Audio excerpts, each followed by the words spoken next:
এই যে ফাইনালি হাঁসের খামারটা সুন্দর করে আর কি ভিজিট করতেছি। এই দেখেন অবস্থা, কত হাঁস। ওই পাশে আর একটা এরকম আছে, মাঝে একটা উঁচা এরকম বিট আছে, ওইখানে ওই যে ওইখানেও হাঁস অবস্থান করে। আর দুই পাশেই পানি, তারা সাঁতরিয়ে বেড়ায় সব সময়।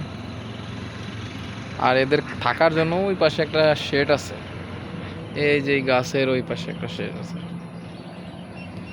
খুবই সুন্দর আসলে, ভালো লাগে খামারটা আসলে, একদম ন্যাচারাল।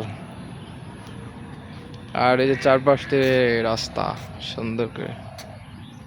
আর এই বোটটার মাধ্যমে আমরা এই হাঁসগুলোর পরিদর্শন করি এবং কোনো সমস্যা সুবিধা অসুবিধা হলে যাই দেখাশোনা করা যায় আর কি। যা খামারটা আমার খুবই পছন্দ হয়েছে, যার জন্য আজকে ভিডিওটা করলাম। তো যারা যারা এই হাঁসের খামার করবেন তারা অবশ্যই এই পরিবেশ বান্ধব জায়গায় এরকম সিস্টেম করে হাঁস পালতে পারবেন। তো যদি এরকম পরিবেশ যদি করেন প্রাকৃতিকভাবে, তাহলে সেই হাঁসগুলো দেখবেন যে আর অসুস্থ হবে না। হাঁসের ফলন ভালো হইলে অবশ্যই আপনি লাভজনক,